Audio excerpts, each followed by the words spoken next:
help these students with supportive services so that they can really reach their full potential.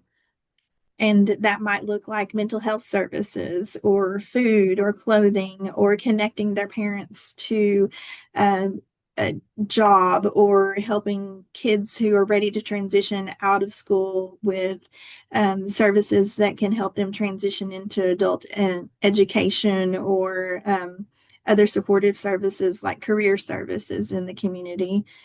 And we have a lot of partnerships too that emerge out of this that grow and then help connect kids through volunteering too. So some of our kids volunteer at Success Fair and they're able to meet some of the community partners and organizations and form those relationships, which we think is really important for our kids to be able to have experiences with some of those soft skills or social skills that they need for the future. And this really gives them a good opportunity to practice some of those things and to build relationships with people outside of the school. And hopefully, one of these days that can lead to future internships or jobs or just knowing your community better. And also, it helps our students to have a sense of what it feels like to give back to the community. So, some kids might never have the opportunity to serve others, especially others who are less fortunate than them. So, this Success Fair is a great opportunity for them to get some experience in that area too. Yeah, I love that. Because when you're, I when I was doing research on this, I talked a lot about, how can you focus on academic success when you're worried about, where you're going to sleep the next night, right? But Yeah. I think it's deeper than that when you think about how can a child like volunteer their time for others when they're so worried about themselves. But it shows that like you're fostering these children to not just be dependent upon the resources, but to actively like be a participant, not just a recipient, but a participant. And that's beautiful, and I'm sure it makes a big impact on them. Um, We sure hope so. yeah. Um,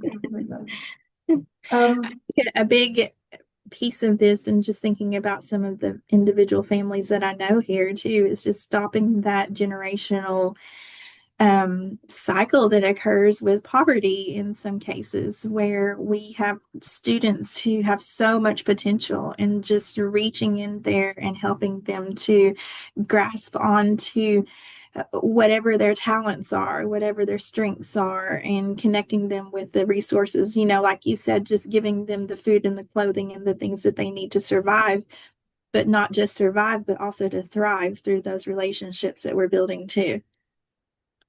yeah, I think that's good. So, I there's lots of questions about like different stakeholders and collaboration, but I just was wondering how would you say that the partnerships have contributed to the organization's mission and impacted the community? Well, I can talk about some of the partnerships that we have, and that might help to explain it. What? So, some of the people who contribute to Success Fair. So, what the day looks like is that the partners will, there's a big planning component that goes into it ahead of time. And so they will kind of designate the items that they want to donate or provide during the Success Fair day. And then we meet with them to determine what resources they're going to be able to provide or assist us with. And we connect them with the need. So we do some needs assessment on our end and then connect them with the need that they can fill. And so we give opportunities for our community partners to select one of those needs to fill. And whenever they commit to that, then we add them to our planning document. And then they get a space in Success Fair and they bring all of their donations or whatever resources they're providing and they set up a table. And we have the room or the space organized by community agency. So some of those agencies might include local churches. Typically, our churches adopt a school. So we have a lot of different churches in our community, and they will adopt a school and provide food for like their backpack program to send home food in backpacks every Friday.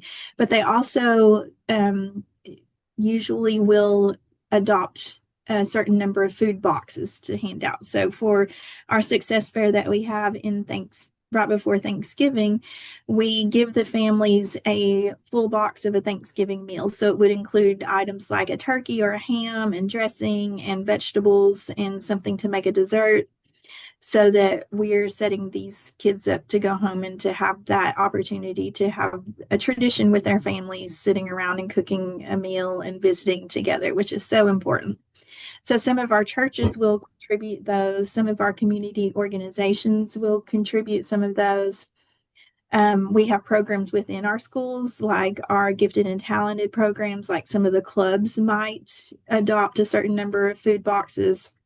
So the food boxes come from a variety of sources, but our church partners are really big in that. They usually come and help volunteer during the day too. Throughout Success Fair, they'll send people to come and work with us to help carry boxes or load items that the families are receiving.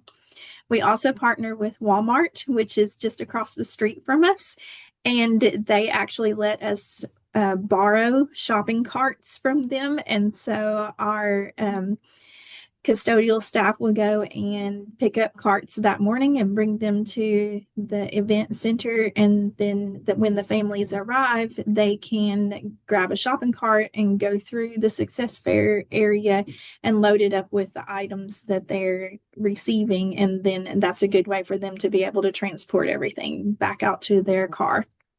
So it's very systematic in that way. But we're so grateful to Walmart for letting us borrow the shopping carts because that's really big.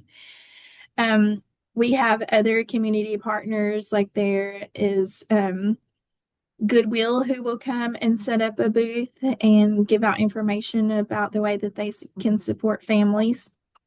We have adult education, who usually sets up a booth and gives out information about programs that are available to families to help assist with career issues or the need. We have usually, who else? Harps does food bags for us. So that's a big one. They have actually already sold 44 food bags for us to help us with our food pantries this season, and they'll probably sell a whole lot more. But what they do is create brown paper bags, and they'll sell them for like $10, but it'll be filled with food. And so it's their way of discounting items so that it can be purchased easily by community, and then we go and pick it up and then we distribute it to our schools so that it can provide food for our families. That's something that they like to do every year. We also partner with Y107, which is a local radio station here, and we do regular commercials to provide information to the community about activities that we have going on in our school, and also to advertise events. What else? Hippie is an early childhood program that provides education to kids before they get to school age. And they will usually provide books and educational materials to help with early literacy at our Success Fair. So knowing that a lot of the students that we have on campus have younger siblings, then that's a way for us to reach out to them and to give some assistance and some early educational materials for them. Also partner with Arch Forward, which is an educational service agency in our region. And they will usually come and set up a booth and give out educational materials, handouts that talk about connecting families with students or young children who are suspected of having delays and how to get them the services that they need. So those are some of our community partners through Success Fair. In the summertime, it looks a little bit different in the summer and in the fall. So in the fall, we're heavily focused on winter type of things like preparing for the break and the holiday, but also we'll have coat donations brought in. A local civic organization, the Rotary Club, usually does a huge coat drive, and they will bring in used or like new coats that we provide to the families during the fall success fair. We have this year a big donation of shoes that are going to go out as well. And there'll be like tennis shoes this time, but then in the May, the spring, when we do that success fair, it will look more like flip-flops going out and summertime materials. So it's the same basic idea, but different items. For each season. I love that. Yeah. That is a lot. That is a lot of community partnerships. You should be very proud of yourself. We are so blessed. We say it all the time that we are so blessed to have such great community partners and such support here. We also have an angel tree program that we do every year for providing gifts to the families that qualify for McKinney-Vento or other factors that we use to determine qualifications. And we send out the tags that used to, you used to go to the store and pick a tag off of a tree in person, but now due to technology, we're able to provide those tags through a Google form, and we can send that out and share it with our community members. And community members, there's a huge response every year, and they pick up the tags for all of our kids who need some assistance with Christmas gifts. Right, I love that. I know that when I was really little, my family was an angel tree family. Okay. And now, life goes on, 30 years has gone past. And my mom and dad now every year do an angel tree. And I'm glad you said that, because I hadn't thought about it, but my family, we should do one this year. I think that would be really great for the kids. So I'll have to connect with you guys later on about that, just personally. Want to talk later. Sure. Now, so I think that's great for the first theme. So I think we're gonna skip theme 2, because I think we sort of incorporated. This theme 2 is forming strategic partnerships and common agendas. And the first question is, what types of organizations do you typically partner with? Yeah, I think we went over a lot of. There was a question in there about formalized partnerships, how we do that. So some of them are less formal than others. For Success Fair, it's a lot of agreements and planning through just the planning documents that we have. But of course, we have partnerships that, like with our mental health agencies that I mentioned, where we have formal MOUs that we use to clarify the goals and what responsibilities and how we'll communicate and how information will be shared, especially if there are confidentiality issues or if there's any type of student data involved. Then, of course, we have more formal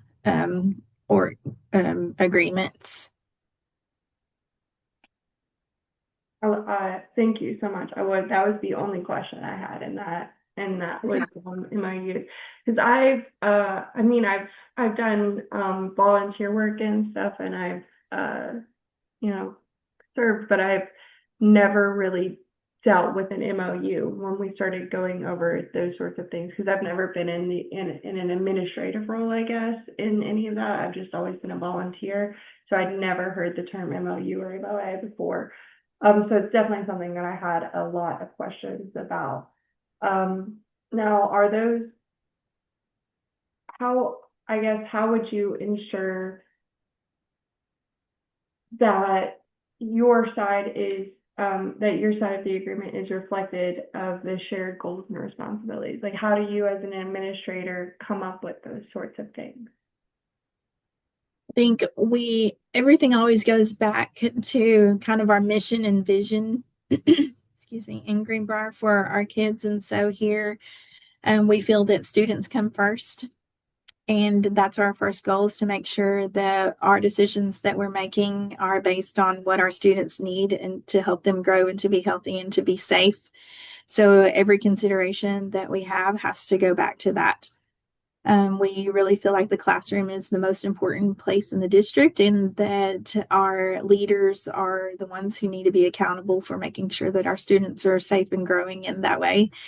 And so that would be the basic foundation of any decisions that we make. But as far as the MOU goes, then there's typically a negotiation piece where you might draft up something that could be a basic outline, and then you personalize that to your needs and your current settings. So then you would make modifications, send it back to the agency, and they will accept or reject whatever you're proposing. And then through that method of back and forth a little bit, I think it's a good way to communicate and make sure that both people are happy in the partnership, and making sure that in your MOU, you just clarify all the pieces up front can really make sure that you are preventing a lot of possible issues later on.